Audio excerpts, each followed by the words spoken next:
Pourquoi faire encore des films, Alain Robbe-Grillet? Pourquoi écrire encore des romans? Pourquoi faire encore de la musique? Parce qu'il faut continuer, comme disait Beckett.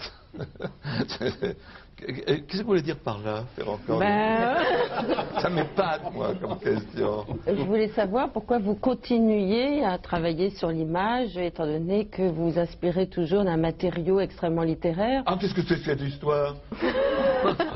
Mais il y a une voix off dans Un bruit qui rend fou. Il y a une histoire, il y a une construction, il y a un récit. C'est quand même incroyable.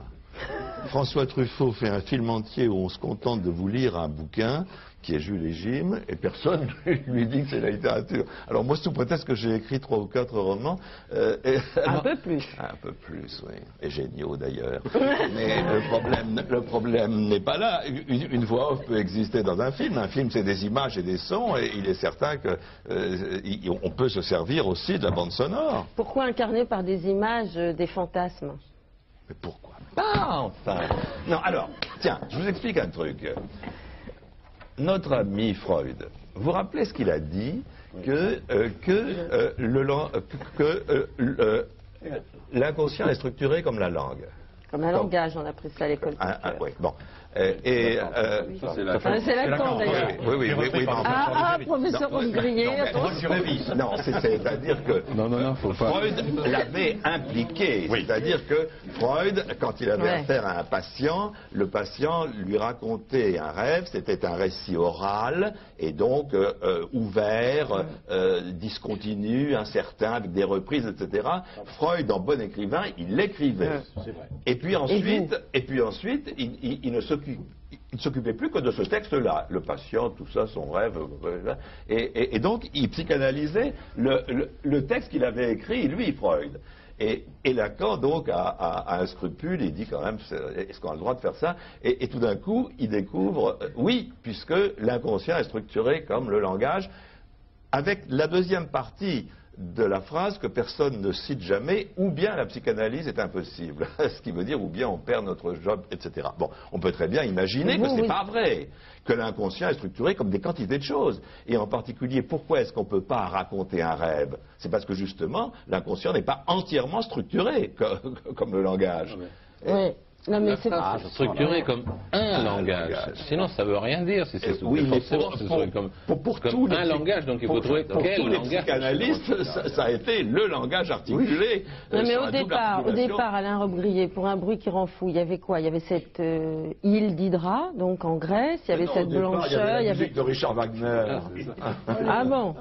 Au départ, il y avait ça. Et à l'arrivée... Je ne me rappelle plus ce qu'il y avait au départ. Vous savez, il y a tellement de choses qui... Non, mais c'est vrai que quand... Vous avez dit qu'elle était assassine. Le point de départ est complètement détruit au fur et à mesure du travail. Je ne me rappelle même plus quel était le point de départ. C'était peut-être de faire un western. Un type qui arrive pour redresser un tort. C'est le grand sujet. Ah, mais ça, c'est resté dans le film.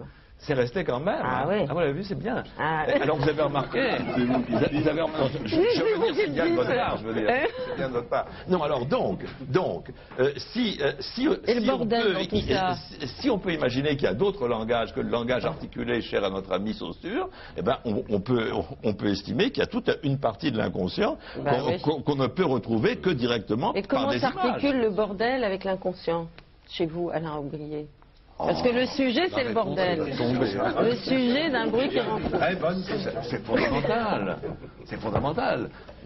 C'est un de mes rêves d'enfant, transformer l'Opéra de Paris en bordel de luxe pour pervers sexuels. Et d'ailleurs, j'ai fait un film là-dessus qui s'appelle... Le jeu avec le feu, oui. C'est sur quoi qui prend là? Avec un bordel l'opéra. Bon, en tout cas, le film vient de sortir. Vous savez que c'est un des grands fantasmes masculins. Féminin aussi, hein. Je sais pas. Mais les filles enfermées comme ça, avec des portes. Chez Sade, le couloir à porte. Tu sais, le couloir avec des portes. Il a entendu parler. Oui, il a entendu parler de ça. Le couloir avec des portes. Et ça, c'est un des grands trucs. Alors pourquoi? Évidemment, pourquoi? Parce que... écoutez, si vous voulez découvrir, il y a des couloirs aussi circulaires autour de l'opéra, mais si vous voulez comprendre les fantasmes érotiques et la construction du récit d'Alain Robbe-Grillet, il faut aller voir Un bruit qui rend fou. Le couloir apporte beaucoup. Voilà.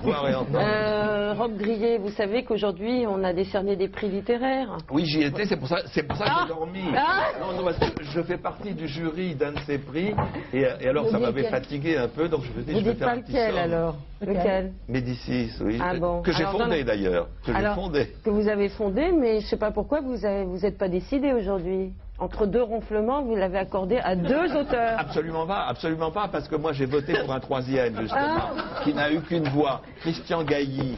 Et vous avez parlé déjà de Christian Gailly? Eh bien, pas encore, on vous attendait. Alors, de Christian Gailly s'appelle Bebop, et c'est celui-là qu'il fallait couronner. Justement, on l'a invité aux éditions. Il faut préciser qu'il est édité aux éditions de Minuit. Oui, Alain Robbe-Grillet. Fondé. Voilà. Bon.